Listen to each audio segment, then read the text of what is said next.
The bottom part is better than I thought. See that nice green there? Yeah, want more like that. Yeah. At the Jade Mine Wolverine, Alan and the crew have unearthed a giant boulder nicknamed the Monster.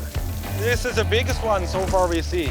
It's probably altogether about 20 tons boulder. It's gonna be a good day. It's just a big, huge monster. Yeah. Depending on the quality, the Monster could be worth millions. Now we just need to cross our fingers, see no fracture inside. We'll know when we cut it. But there's a big problem. Yeah, we're pretty much out. The fuel supply at camp is dwindling. Josh was on his way to Wolverine with 2 tanks full of diesel. What the when he blew a tire on the rock truck.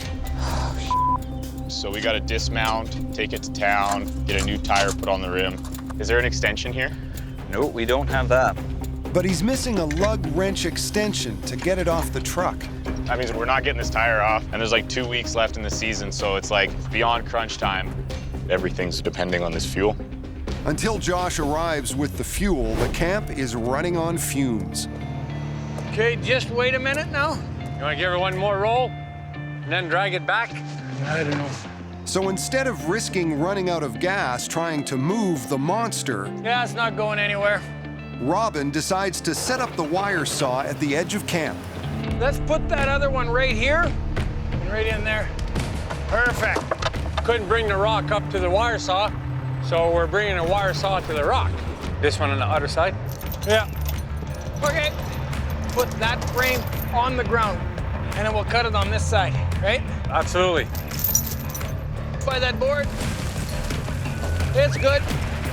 Now the water can run away that way, and we'll be good to go. With the wire saw in place, Claudia sends Guy to bring Josh and R2 the tool they need to fix the tire. Have a safe day.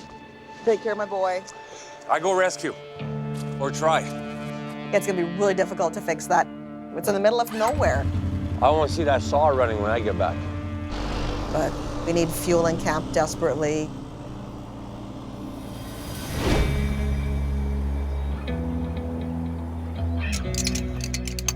That thing might be close to max.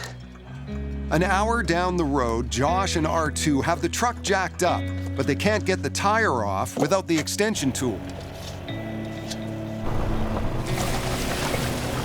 Oh, thank God. Bam! Cool. We got it. What we're gonna do is just take her off, 'cause there's no fixing this one. And then we're gonna have fun loading it in the Bedford. Okay. Give her a wiggle. Fucking 800-pound tire. Because we got to pull this thing off as quick as possible. Because we got to get this fuel. Bring the bottom out. We got less than 2 weeks to wrap it up and get our Jade out. So pressure's on big time. It's so close. Almost clear if we angle her. Yeah, push it towards me now. Okay. Nice. Now they need to load the wheel onto the back of the Bedford. You want to try and lift it with a box very carefully. This tire weighs like 800 pounds at least. So between the 3 of us, there's no way we're getting it on by hand. So we're gonna try and use this as a hoist. A lazy man forklift.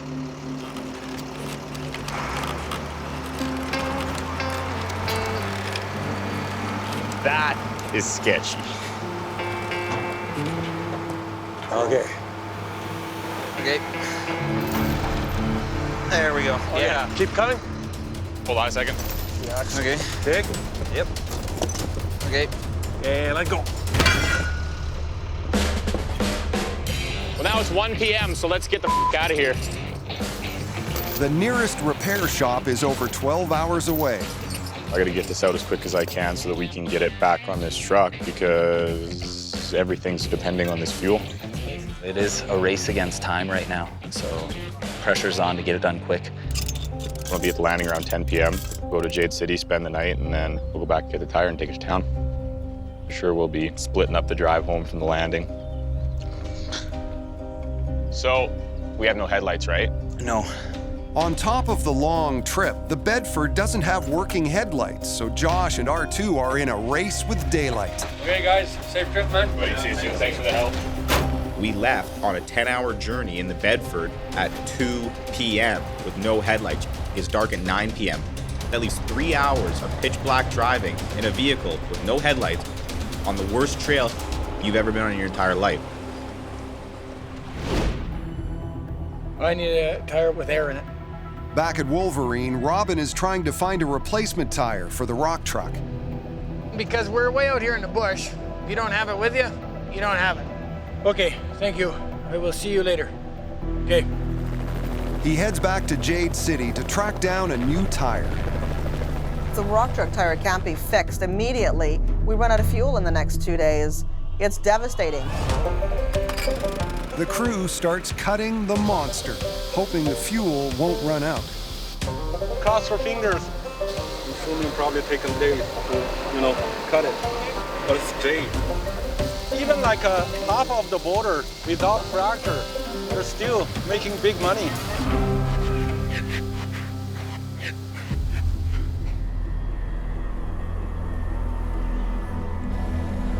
As night falls, Josh and R2 are still making their way along the trail towards Dee's Lake.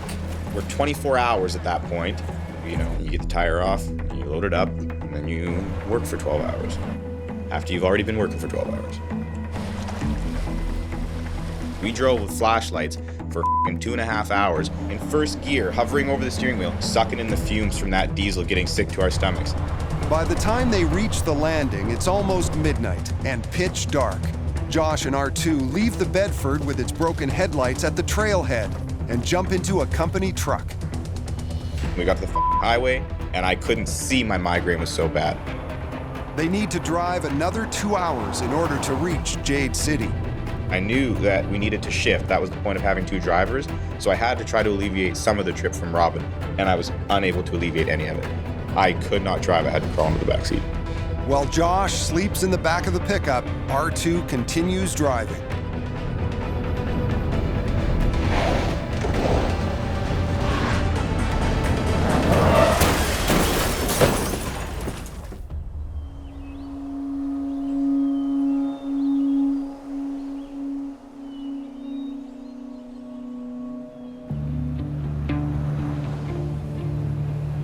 Last night when R2 and Josh were coming back, it was late at night and things happened and they hit the ditch.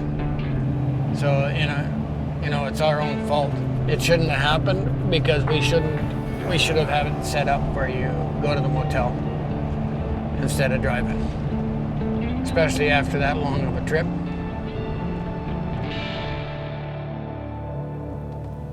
Josh and R2 have managed to survive the accident unscathed. I was pushing my limits and I pushed too far. My migraine was so bad I had to crawl in the back and go to sleep. And then I woke up rolling. I could be in the ICU right now. I could be dead. It's really scary. Nodded off, and next thing I know, we're in the ditch. Big wake-up call for all of us. It's gonna take me a bit to get over it. What I could have done for myself and Josh. So I'm really, really sorry about what happened last night, Robin. Hey, that's fine. You guys are okay, and that's the important part there, that everybody is okay.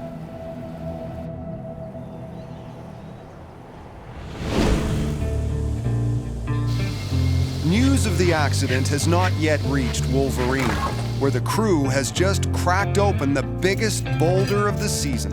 It's nice. Look at that. The green's a little light, but it's good. But before they get a chance to look too closely, Alan gets a phone call from Jade City. Claudia! Claudia! What? It's worse because I'm out at Wolverine. Seriously? If I was home, I think it would have been better because I could have dealt with it immediately and I could have seen him and known he was okay and everything. So being away, it's worse. Thank God nobody got really badly hurt. Thank God.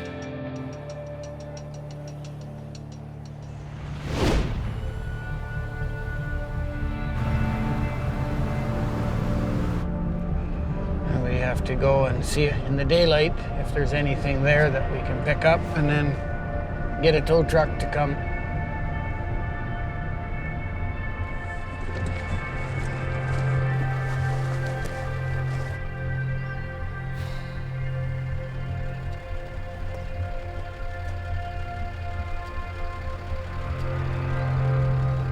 See how that suspension is loose? That's what got the brunt of the impact. So yeah, the whole front end is destroyed. I obviously hit it at an angle with my tires. There's nothing left. Yeah, completely irreparable. We thought we had it in us and we were confident. And I put my head down for a few minutes to get some rest and woke up airborne, upside down. That was one major son of a bitchin' impact. The tire caught this bank, dug right in, it just went along, and then it just finally fell over. I gotta take a quick sweep in here. Holy The seat that I had moved out of like half an hour earlier is right there, crushed. There's no reason why I'm not dead right now. There is absolutely no reason, there's no logic, there's no way of explaining it with luck or superstition or nothing. There's absolutely no explanation why I'm not dead right now. If he had been buckled in the passenger seat, he would have definitely got squished and had some head impact injuries, so. Working hard and going to your limit and doing the absolute maximum that you know you can is a dangerous lifestyle.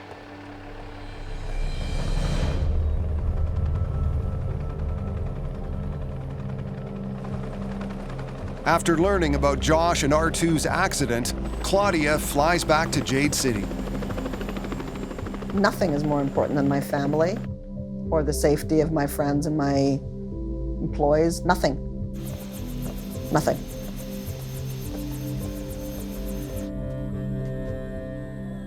Thank God my son is alive. Seeing him and holding him and knowing that he's still breathing and that he didn't die, which he could have. This one turned out the way that it did. Well, I feel like I'm running out of luck, though. It's sketching me out. It's stupid. You saw the truck? It's on its way here right now.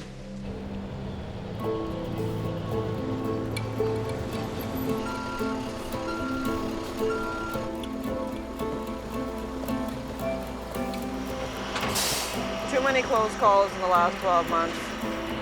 Yep. I was pretty lucky. I skated under the wire a lot of times, but the last couple seasons, skating under the wire doesn't get as easy.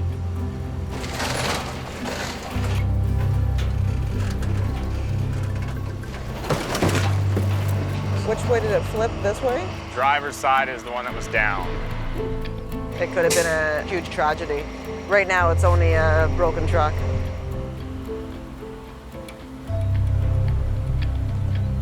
This is where things get really weird because, again, we found the best Jade we've ever found, and Joshua and R2 have an accident. It just happens that every time there's a successful day in camp that we have an unsuccessful day somewhere else.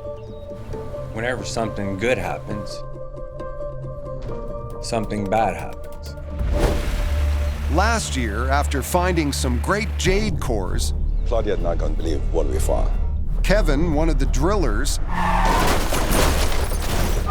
had a serious accident while driving back to Jade City. Then, 2 months ago, as Claudia and her team found one of the best boulders so far, Oh my God. the newest crew member, Jay, injured his back and had to be airlifted from the camp. This is the stone of heaven for the Chinese. If you want to get the stone of heaven, then there's a price for it. This year just has been a year of bad luck. If you don't believe that the Jade needs to spill blood after 3 strikes for us, I don't know.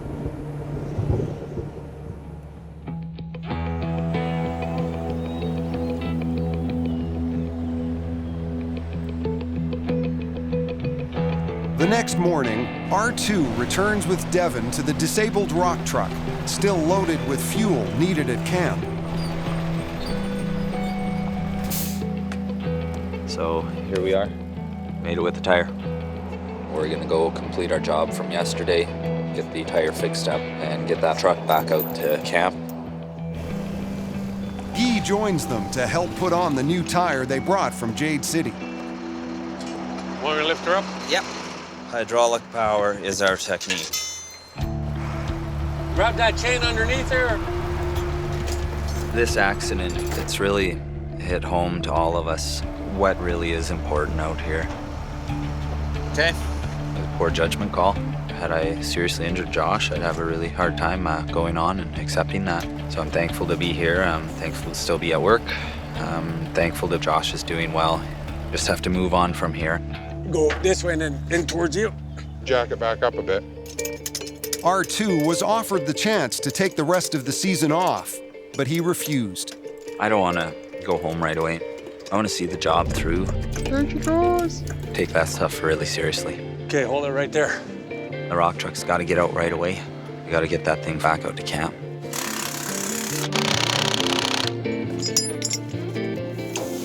Tire looks good and the load's ready to go.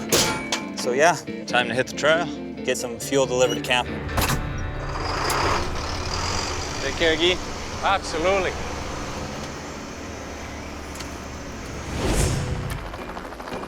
Claudia and Robin are back at Wolverine. It's almost the end of our season, and thank God. After a hellish few days, Claudia is eager to deliver some good news and show Robin the boulder they cut just before the accident. This is the biggest, best boulder we've ever found. A 20-ton beautiful boulder at the very end of the season. Doesn't get better than that. Put it right here. Really nice. Yeah, you're never getting 100 a kilo for that. Not possible. What? You can't have any of this. Way too many fractures. We can't win. Nope. No good. At that point, you're ready to just send everybody home and call it a year. The wind's going out of our sails. You're never getting 100 a kilo for that. Not possible. The 20-ton boulder Claudia was hoping would turn around their fortunes may not be so great after all. That's got to be cut out. You can't have any of this. It's got to be just this stuff. All this has to be cut out. I'm really disappointed that Robin isn't as happy as me and Alan are about this boulder. There's not enough green on it.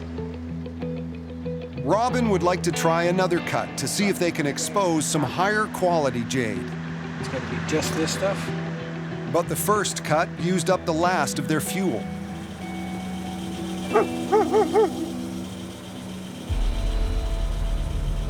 Robin, Claudia! But luck may be finally swinging their way. Yay, there he is!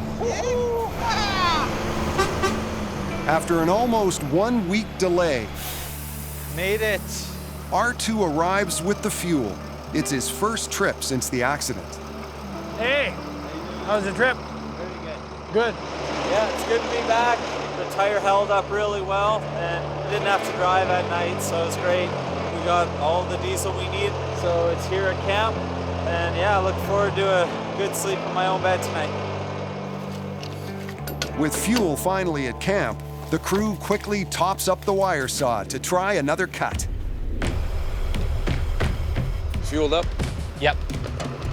Alrighty. If the color is not there, then you have to keep cutting it to prove the rock is good. Right there. Our mining season has been really so tough and rough and so many ups and downs. Yeah, I'm almost ready for it to be over.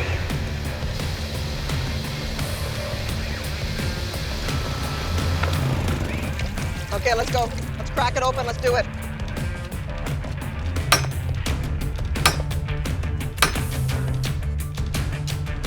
Okay, it's open. Okay.